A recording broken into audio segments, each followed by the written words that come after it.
Hello, everyone. Happy Friday. Hope you all are doing well.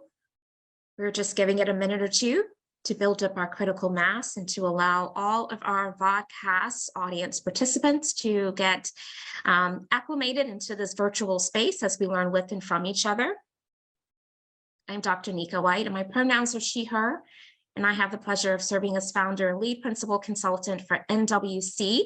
We are the ones who are bringing you today's Intentional Conversations VodCast, and we're so glad you're here. We've been expecting you. I'll ask that you please go to the chat. Let us know where you're joining the conversation from. It's always a treat for us to see where people are joining the discussion from. Usually it's all over the country and even in some international markets, and that really excites us.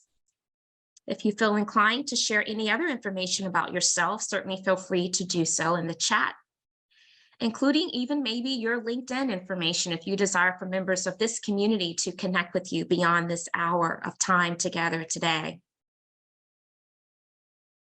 I'll let you know that here on the Intentional Conversations VodCast, cameras are encouraged, but they aren't mandated. We love to see smiling faces, but we also know that many of you could be joining us just in an auditory capacity. And in that regard, we are glad to have you nonetheless. I also want to share that throughout this hour today, if something is said that resonates with you, then be sure you take to the chat or to the comments if you're watching LinkedIn Live. Let us know what's resonating, what is coming up for you that you're holding some curiosities around, or perhaps you have a resource that's relevant to the content we're discussing, and you believe it will be of value to others in this community. We invite you to share that in the chat as well. We do have closed caption enabled today for those that may benefit from it. This is our way at NWC of really showing up for disability inclusion. And once again, this is Intentional Conversations VodCast, and we're so excited that you're here. Welcome.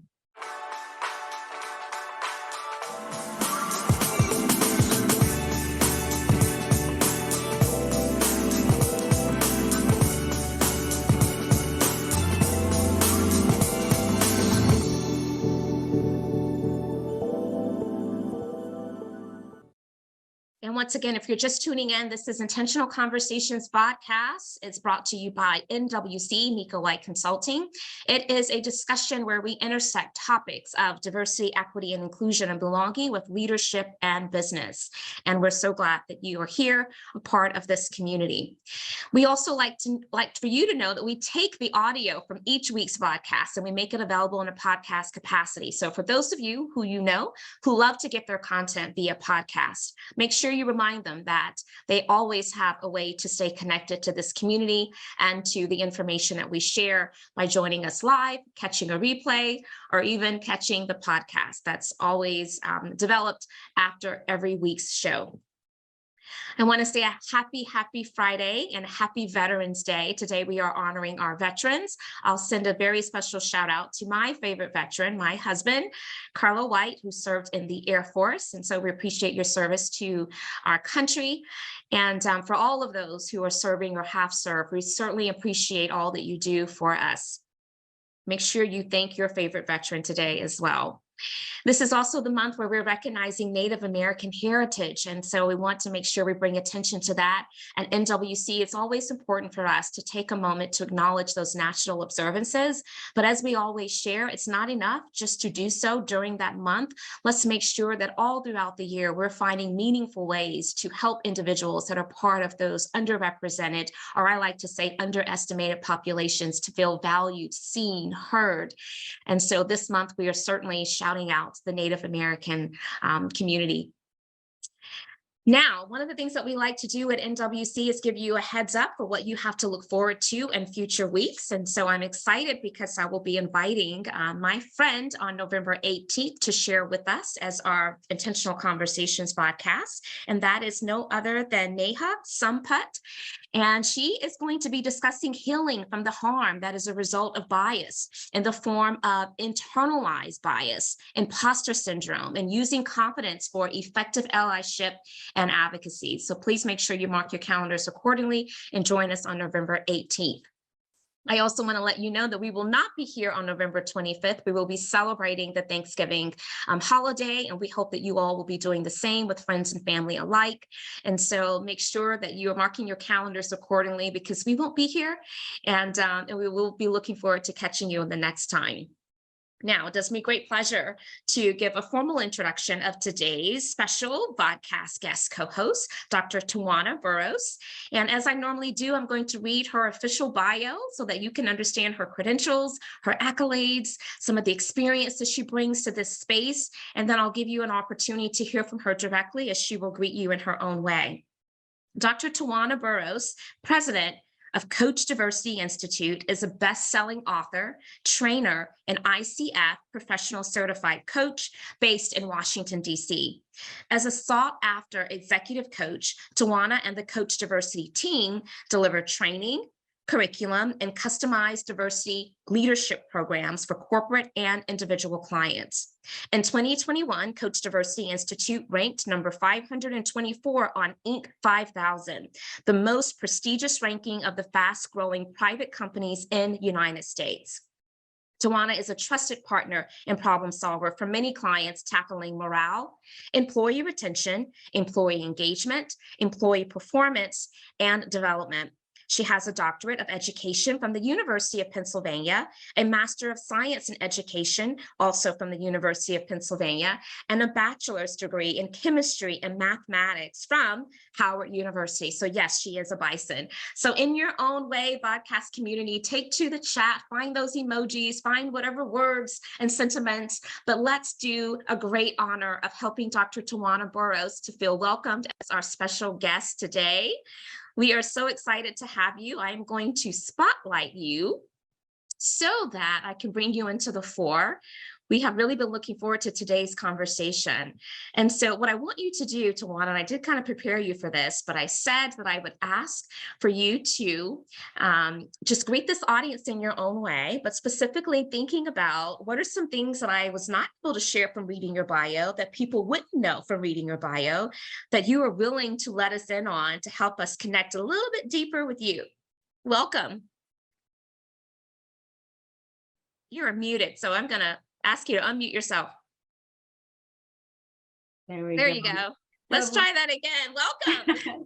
Thank you so much. It's truly an honor to be with you and your audience. I mean, I love seeing everyone and their faces. You know, Nika, it's been so funny that we've never spoken, but yet we're attacking the world in our own way. But okay, so welcome everyone. Thank you for coming in. I could tell you that what a lot of people don't know is that I am a mother of two. I am a proud mother of two. My oldest is 26, and happy Veterans Day to Genesis Harper. She is in the Army National Guard. And I have a 12-year-old son who's in 7th grade. So I have this wonderful gap between my children. And the other thing that's important to know is that I am a little bit of country and a little bit of city. So I was born and raised in Washington, D.C., but I spent most of my time being nurtured and developed by my grandparents who are from North Carolina. And so the warmth and the nurturing and the family and community connection came from the South. And so I am a very interesting mix of both, and I'm proud of it. I love that. I love that. I don't think that I realized that you had roots in the Carolinas. And so, yes, I'm even more of a fan now. So that's awesome. My sister lives in DC, so I get there a lot. So I'll have to make sure I'll let you know the next time I'm that way. I'd love to be able to have an in-person meetup.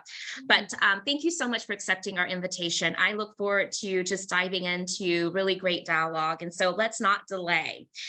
Can you start by telling us about your journey into coaching specifically? So the world of coaching has been quite popular for a long time.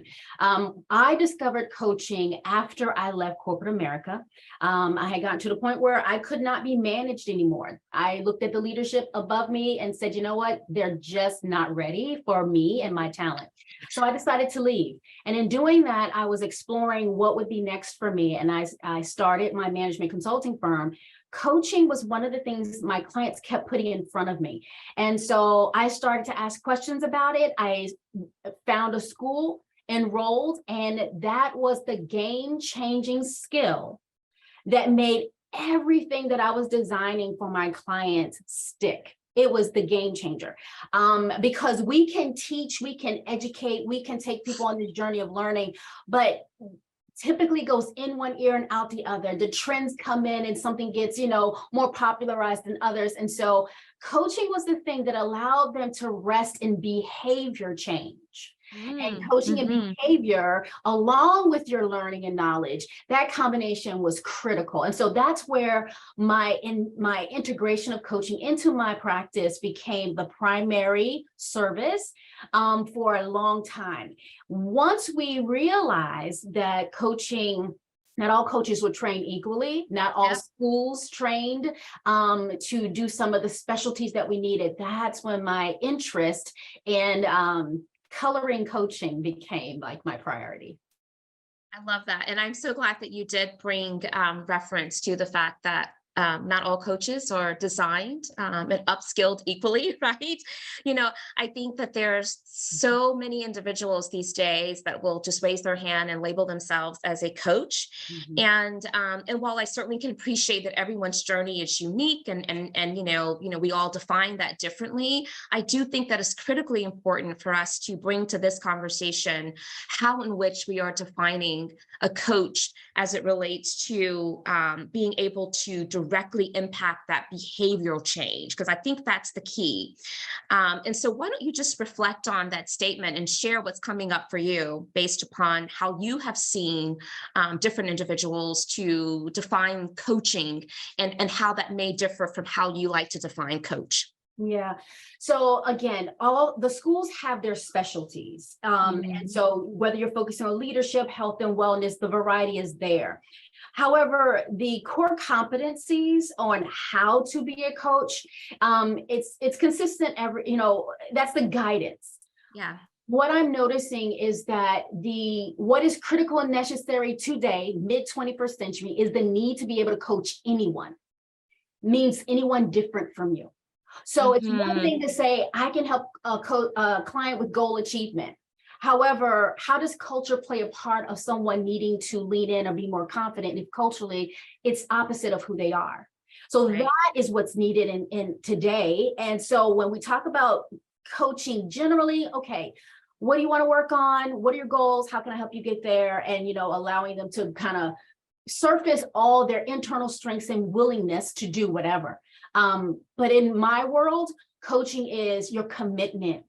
Coaching is shifting mindsets and behavior. Coaching is understanding clearly what makes you uniquely you, what gets in the way of you being able to connect with other people, not relate to other people, but to connect. And in that connection, are you willing to participate and learn more? And are you curious to learn more? Because in a world where you are doing goal achievement, unless you're by yourself and you're only working alone, you must interact with other people. And in what ways are those other people impacting your ability to be successful? And so that's the behavior system that I'm always focused on, because a lot of people believe that they can do it alone, and you need community sometimes. And in doing that, how is that ability to intersect community into that space? That's a challenge sometimes for a lot of clients. Okay, a quick true or false for you. All people leaders should be coaches. Absolutely. True. Okay, expound upon that, please. Yes. Today, more than ever, we talk about the global marketplace. We talk about a lot of companies are international. They are consistently hiring across diverse lines, right? Every leader, every people leader needs to understand the value of that talent. Yeah. In order for you to honor, respect, the way you open this podcast, okay, the way you open about being respected, seen, and heard, the only way you can see and hear people, which are two fundamental needs of life, right? To be seen and heard. In order for you to see people and hear people, you must know how to coach people, lean in, be curious, ask better questions, listen to what they're not saying, listen to what they are saying. And that is across diversity. And diversity, people typically trip over this idea that diversity is just the visible. It's what we stereotypically call race, ethnicity, gender, the obvious. I want to go below that. So people leaders need to dwell in a space below the zone. Those things that are not typically discussed regarding values, beliefs, culture, education, community, and interaction. That really matters today. Yeah, I love this discussion, and it leads me to another maybe true or false question. You know, are all managers are also coaches? True or false?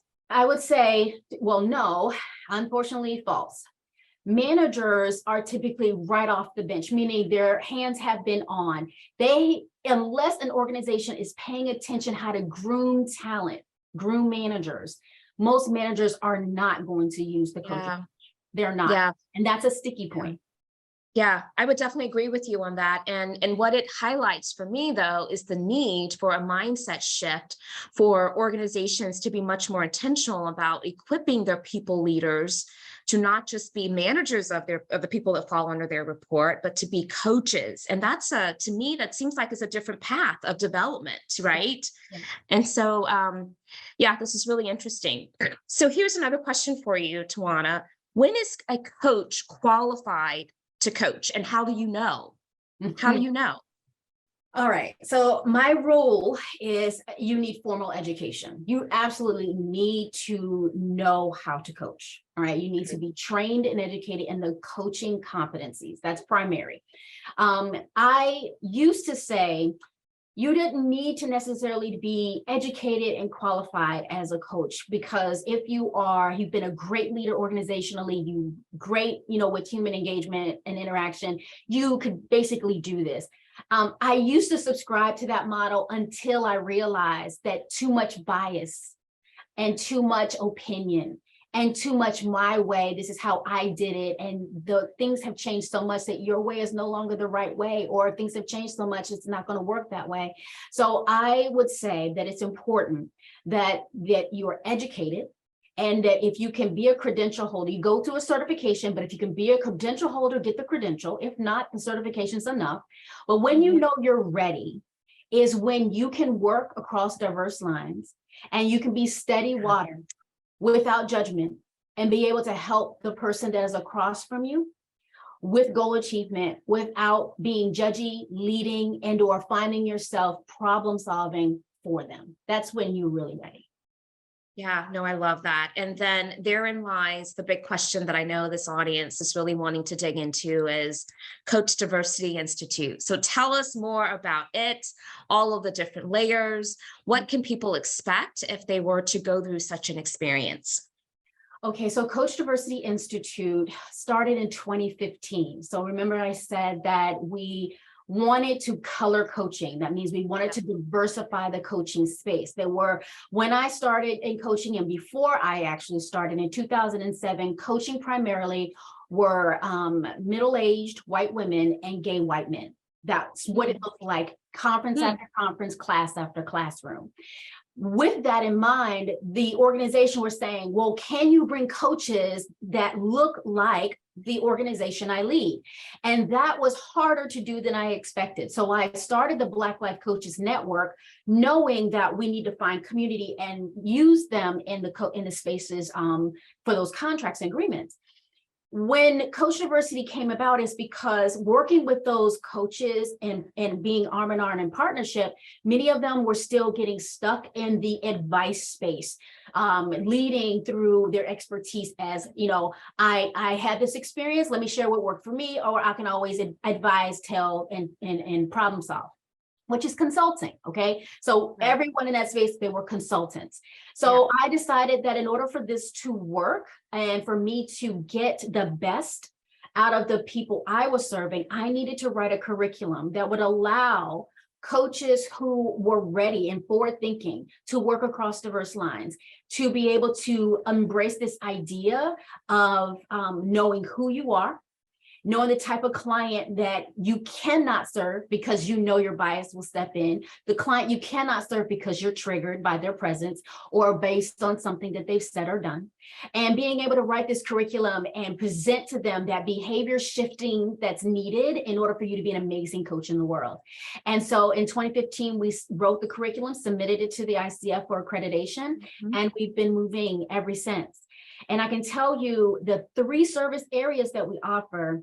We have a certification arm of our school. So anyone who wants to be in the coaching space, we certify you in the coaching skill set, and we're accredited through the ICF. The second thing we do is offer one-on-one coaching services. So big business will call us up and say, we have a community of leaders.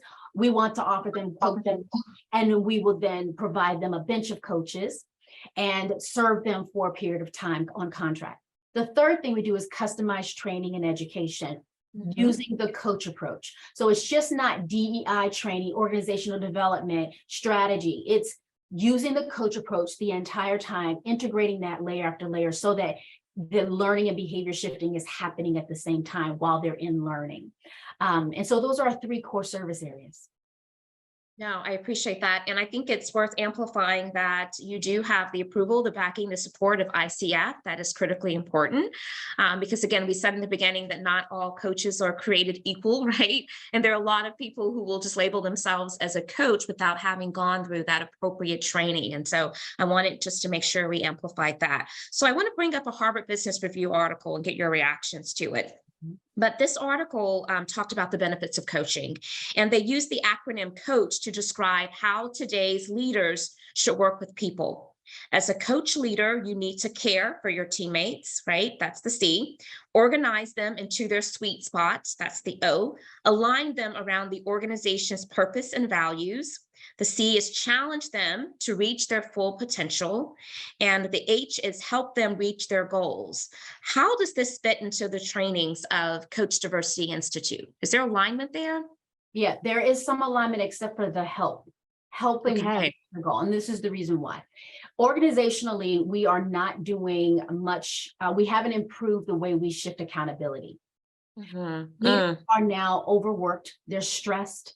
They are what I call load balancing so much organizationally, because traditional leadership models in an organization is you are measured by the success of your team, which would mean that the leader is now going to load balance any deficiencies that they're having on their team. So let's say anyone who's only doing 80% of the effort, that 20% is now load balanced on the leader.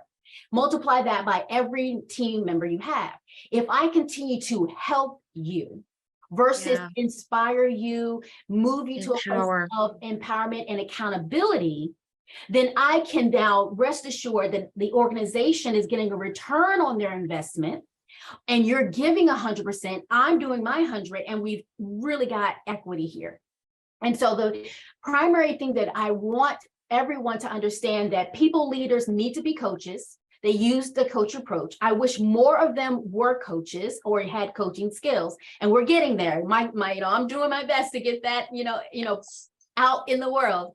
But I can tell you the helping one is the one I would not necessarily co-sign on, because I need leaders to shift accountability and empower their people to do the work. And what is it about you as the leader that need the people to need you? What is it about?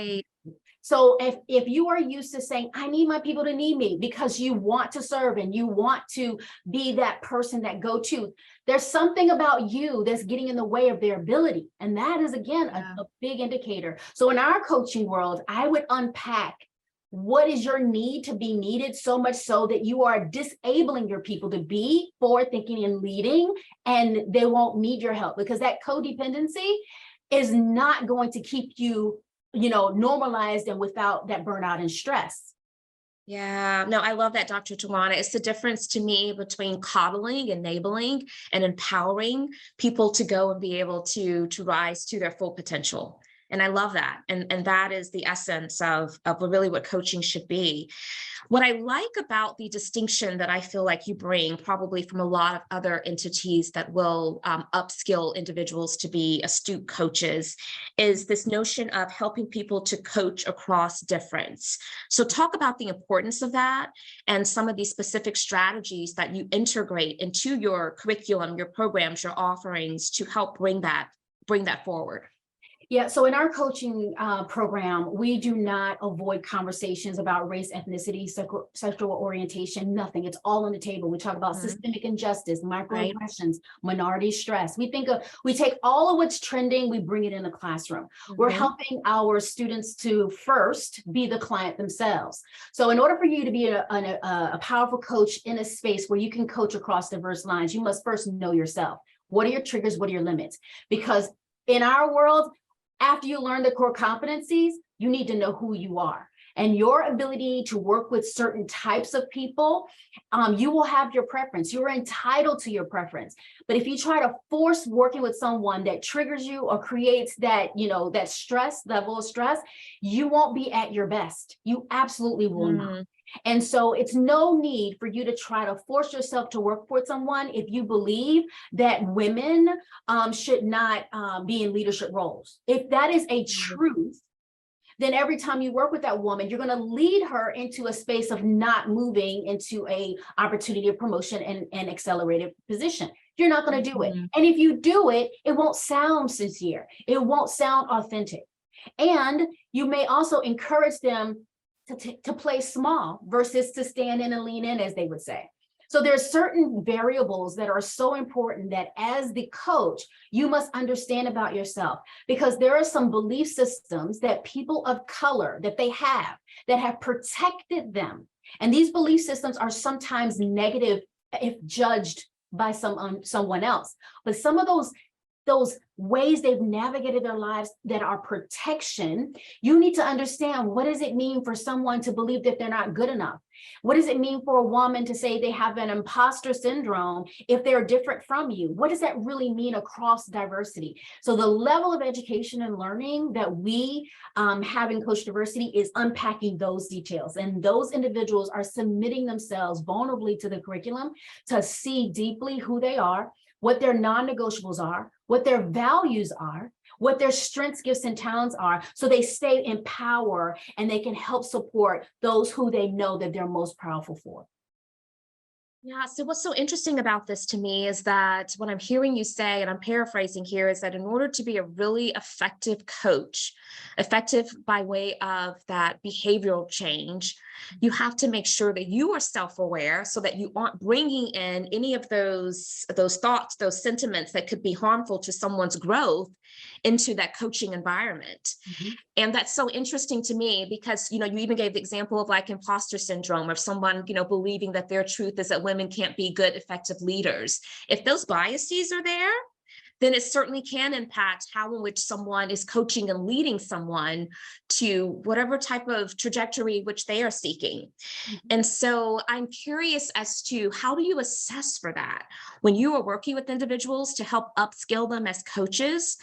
What is done to make sure that there is an assessment of that self-awareness, and where there could be some gaps, that they are shoring those up before they're then or sent out to, now coach, you're ready, right? Coach, put me in. Well, we have to make sure you're ready. So what does that look like, Towanna? Yeah, so we're not looking for perfection. We're just making sure you are deeply aware of where you need to kind of draw the lines. Like I can go up to this point, I am comfortable with these types of challenges. I'm comfortable with these cases.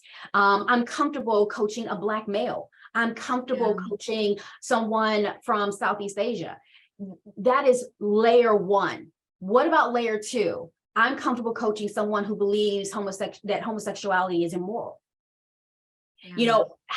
Where does that exist within you? Can you do that? So in our world, we're not looking for perfection. We're wanting honesty. And for you to be able to turn the client away and say, I know I possess the core competencies of the skills and the abilities to coach. However, I know that if we enter a coaching relationship, I might not be able to serve you from my highest or best skills.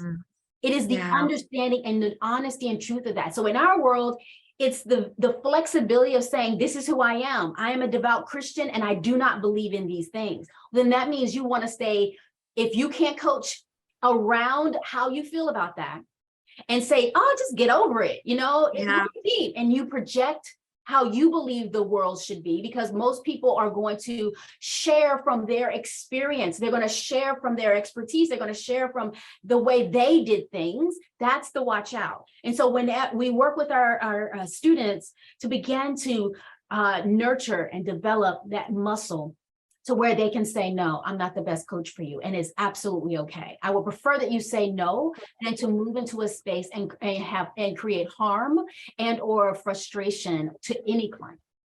Yeah, no, I love that. It's almost like that close, trusted buddy or friend that will say to you, okay, I know you're coming to me for advice, but I'm not the one. I can't help you here because I'm just as triggered, or I can't be your buddy to keep you, accountable for like your fitness and health goals, because I'm going to be the one to say, yes, let's go to this drive-through and get a good snack, right?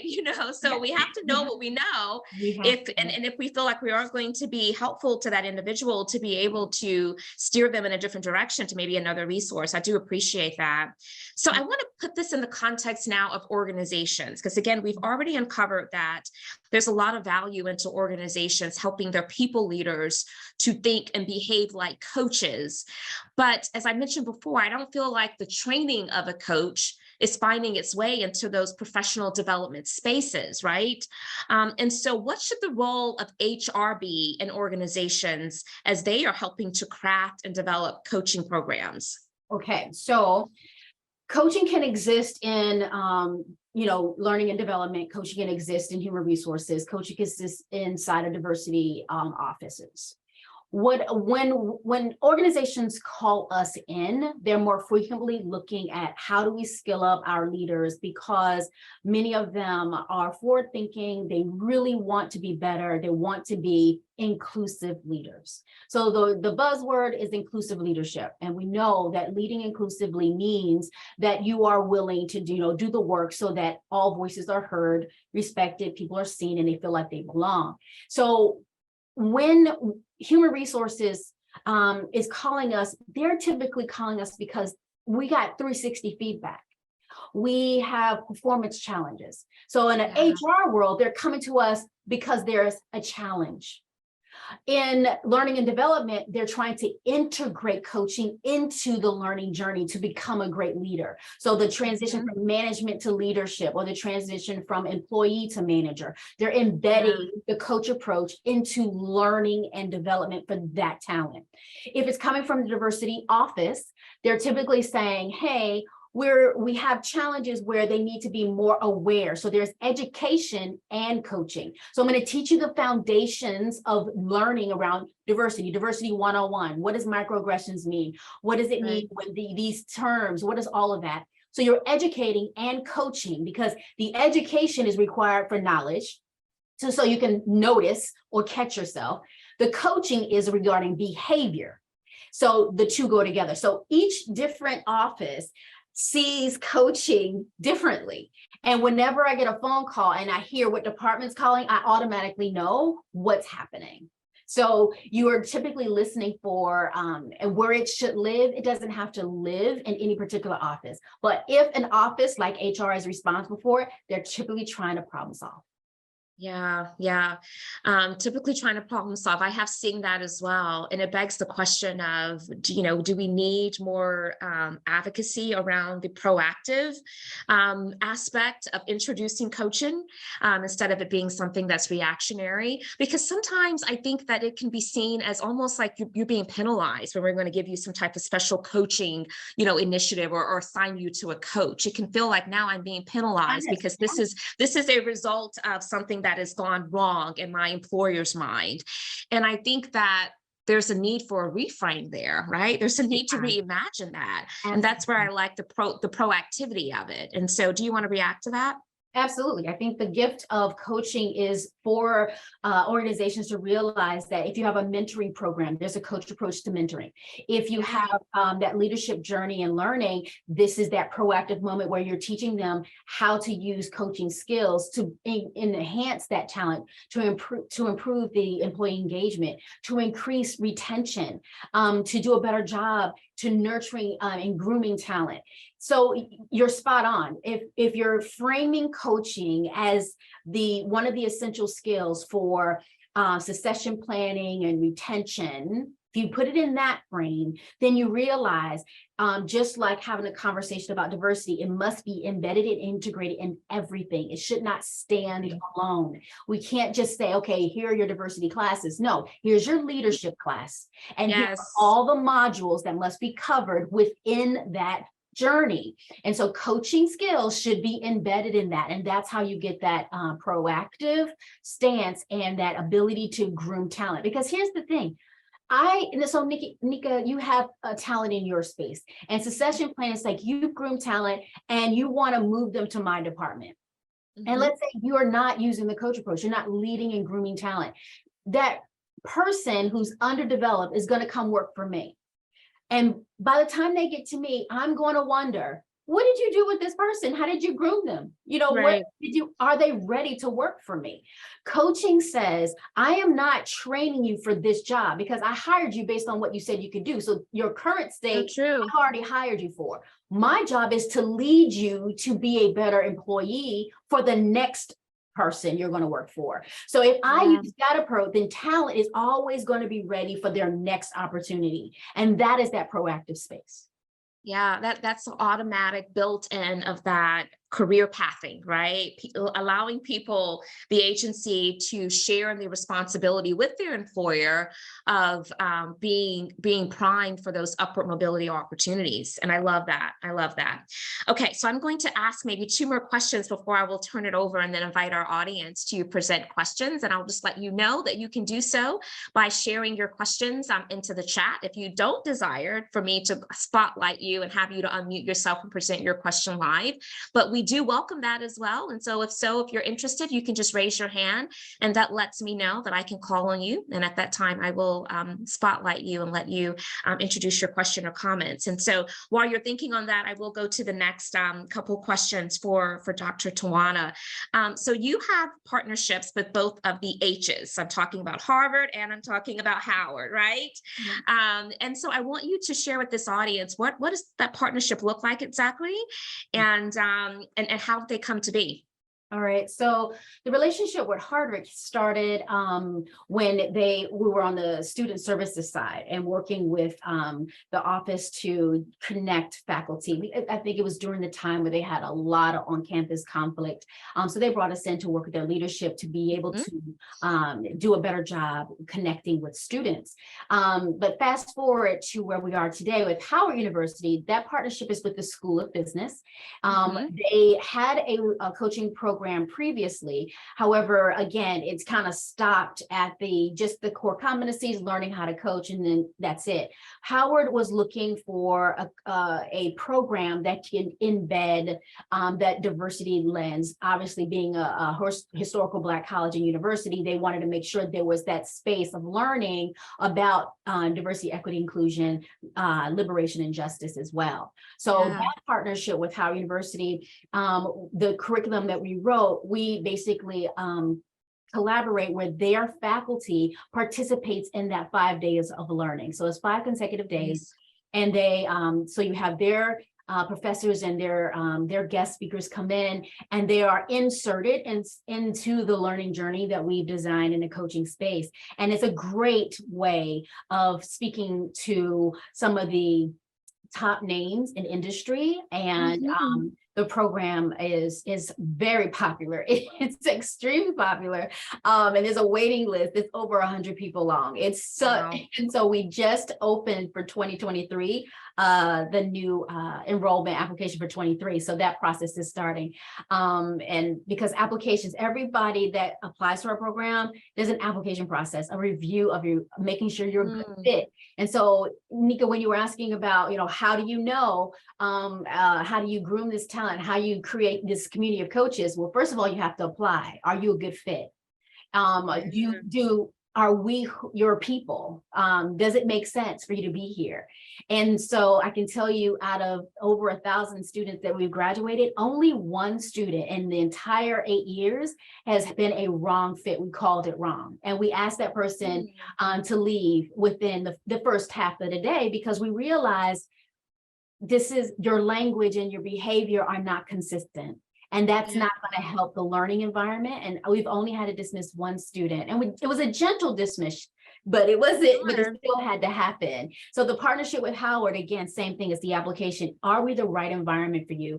Many of the applicants for any of our programs, they can be the most senior level executive, or they can be an individual contributor, like in the consulting space. And they all are amazing, amazing people.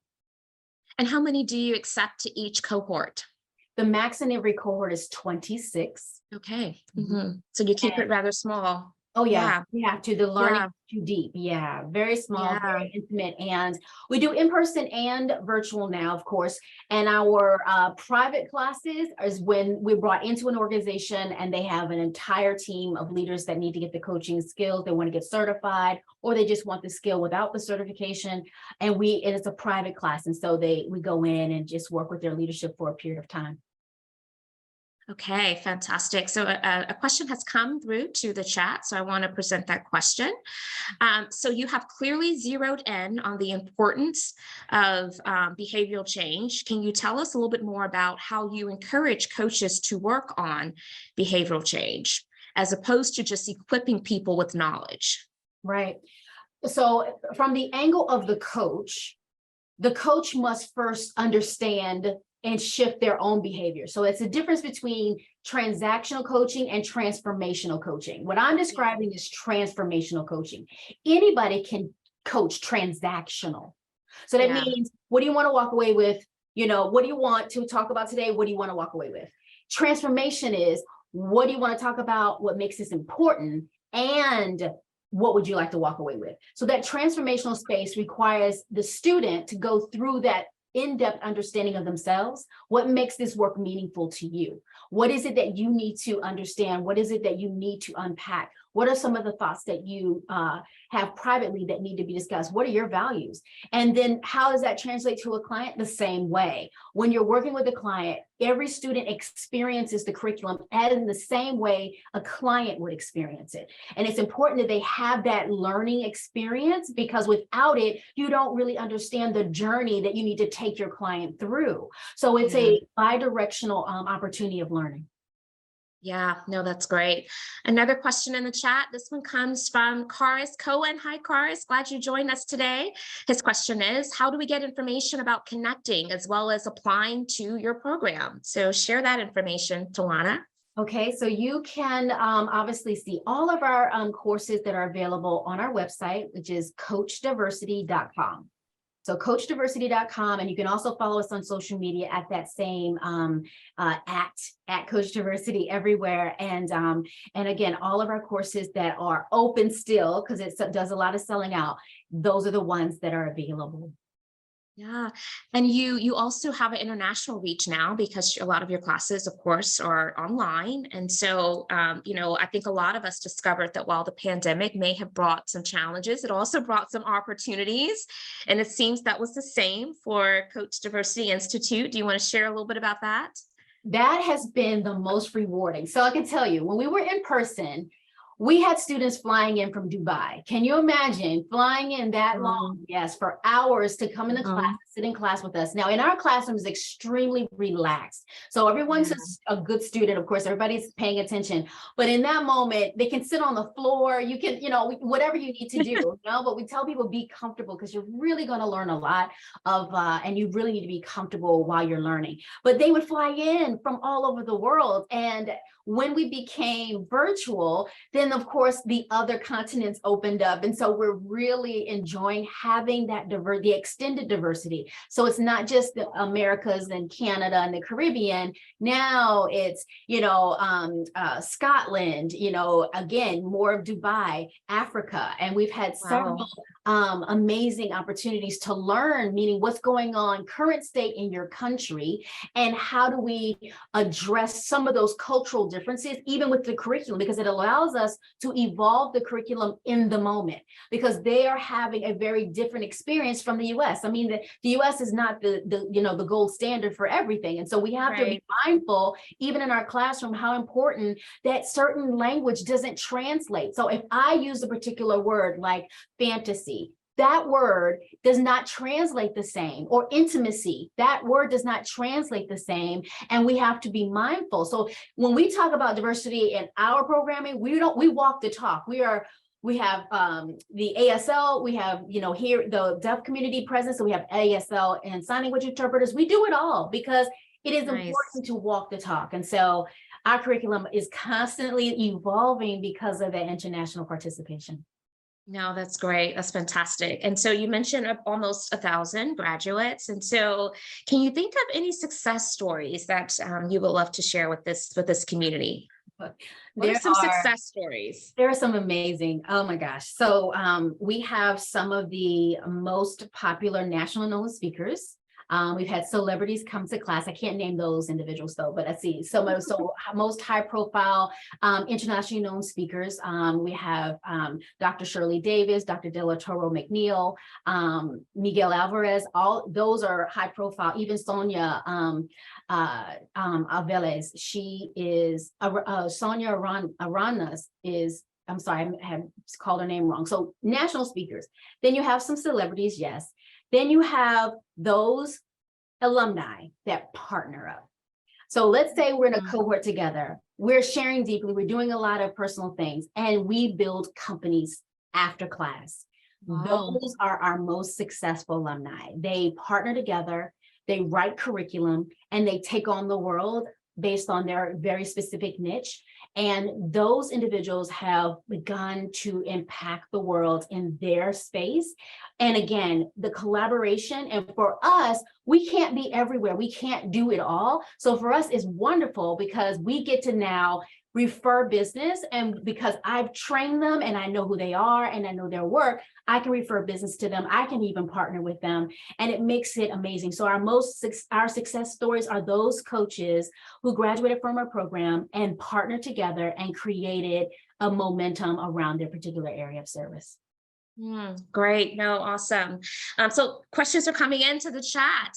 Tina McDaniel, great to have you here today, Tina. Her question is, are there specific behaviors that are challenging in terms of making the shift from consultant to coach? That's a great question, Tina. Yeah, Tina, and that's the problem solving, because coaches are asked not to lean off of that problem solving, bone in our bodies. As consultants, we typically want to solve the problem. So coaches, when they move from consulting to coaching, we tell them specifically how to catch yourself when you are ready to problem solve. Because as a scientist, I always problem solve. That is the one thing I had to learn. So that's primarily what shows up in the classroom. So we teach you how to avoid that problem solving need and lean more into converting what you really want to say in a leading way into a question. And we practice that. That was a great question, Tina. Thank you. Amora Carter has a question. Should all organizations create formal coaching programs, or is it more authentic to let them evolve organically? What's your take on that, Dr. Towanna? I can tell you this, in my world, because we coach across diverse lines, I don't want to work with any leader that's not forward thinking. It's a waste of my time. So I would love to say all organizations should, have a formal coaching program where they teach them the coaching skills. But if it's diversity coaching, if it's coaching where you're working and intentionally grooming talent, it's different, because people move at the rate of their own self-interest.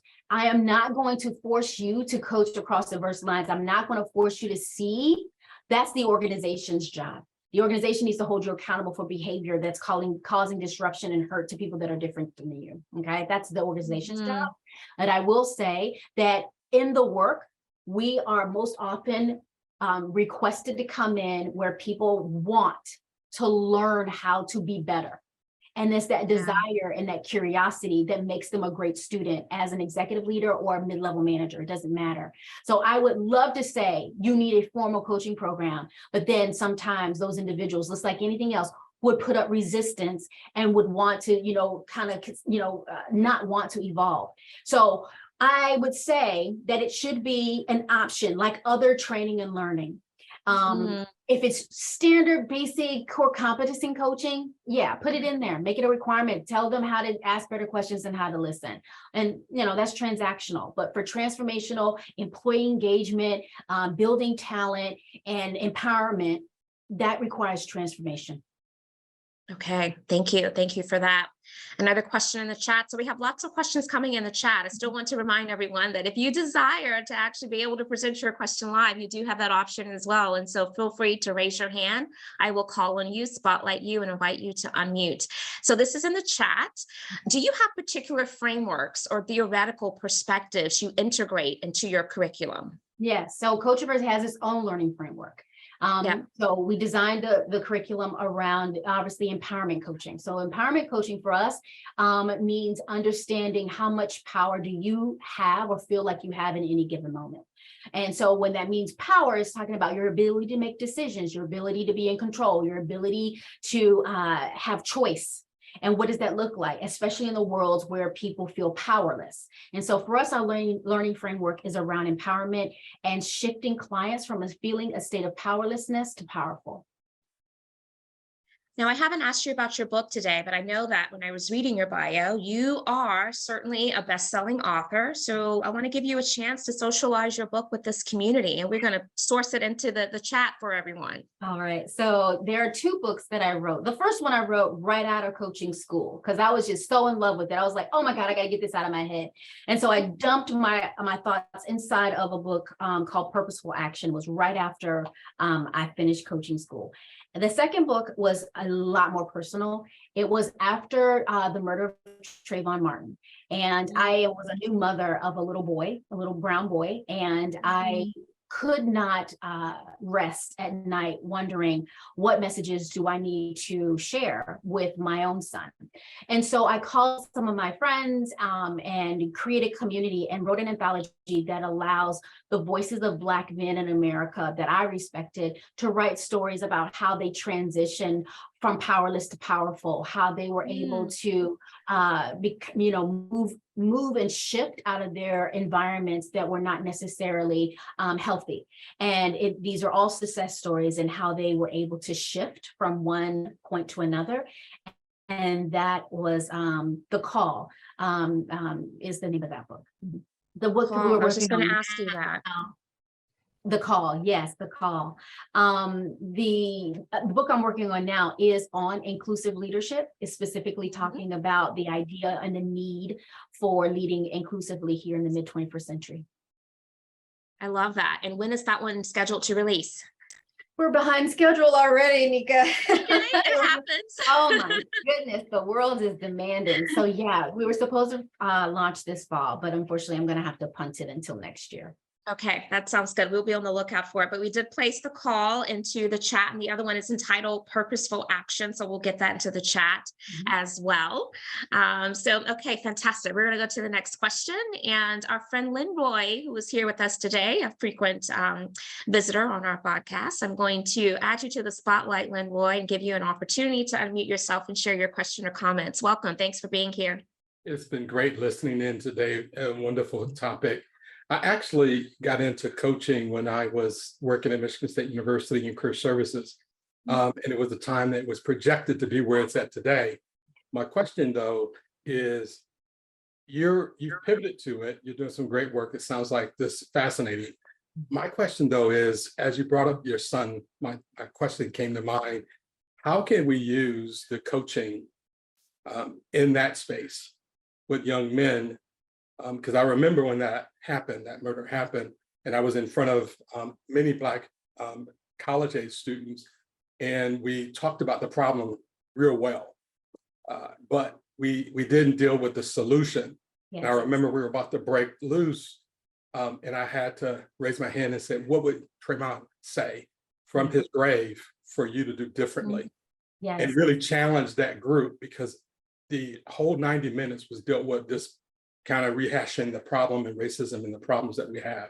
But I think coaching, which along the same line as mentoring, can really help solve some of the challenges that we are confronted with as Black men, which really doesn't get the attention that I think it really needs. And we really are the endangered species that someone said. I think Towanna Kutufu, I believe, was out of Chicago, framed that particular context. Thoughts? Oh, lots of thoughts on that one. I can tell you right away. When I wrote the call, it's an acronym, it stands for Character, Accountability, Life, and Leadership.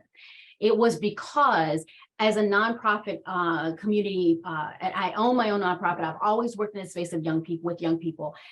The gift that coaching gave is the ability to empower and mentor that community group, that demographic, needing to understand who they were and having that sense of pride when no one else was interested in them being and becoming great. And so I absolutely co-sign on having coaching embedded in community, allowing communities to see themselves in a very powerful way. And we know we must unpack that feeling of disempowerment, not being good enough, not being smart enough, not being the right color of skin. We know that has to happen. We need to break that through.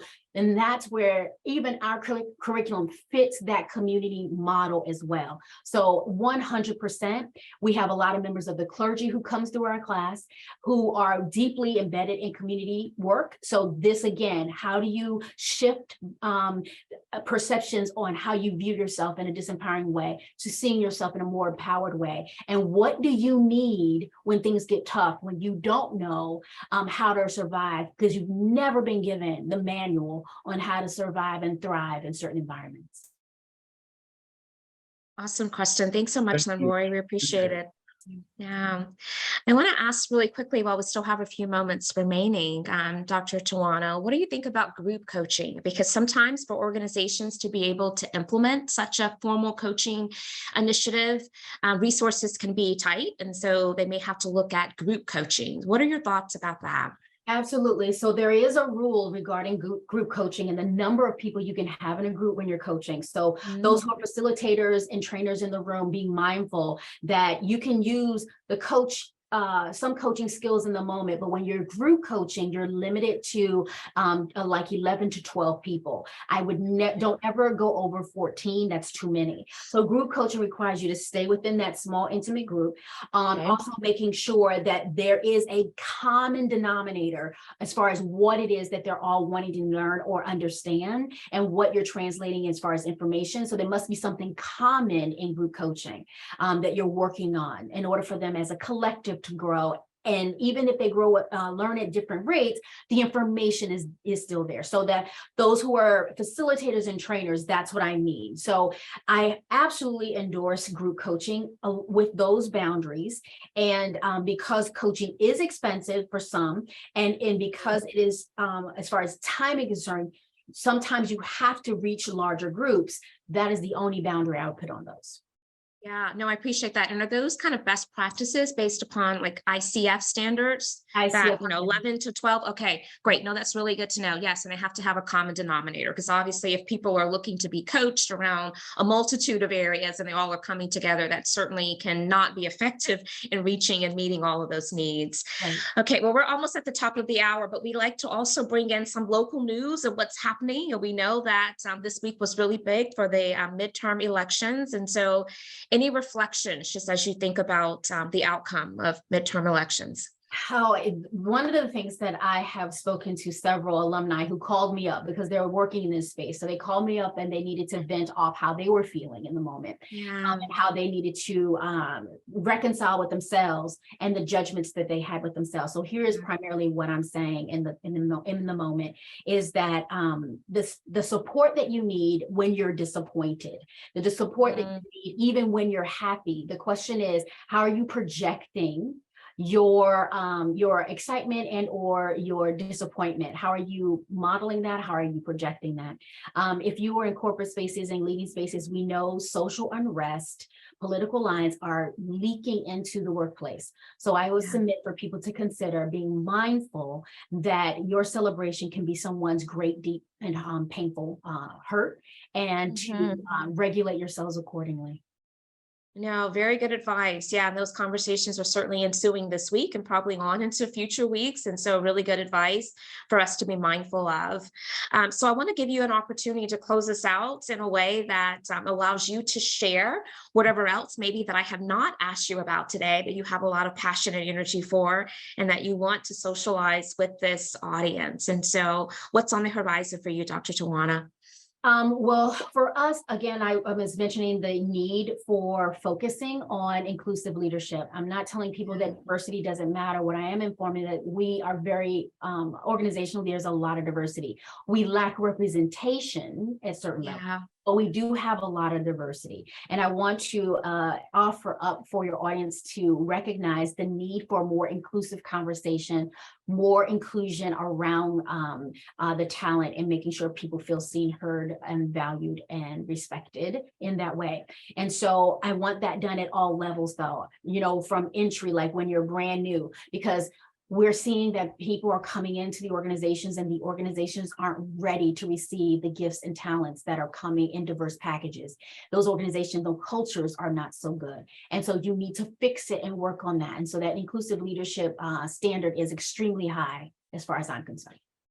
Yeah, no, wise words. Thank you so much. We are out of time, but this has been remarkable. Thank you so much for sharing with our podcast community. We hope to have you back in the future. We know there's a lot more that probably we could have touched on today, but we really do appreciate your insight.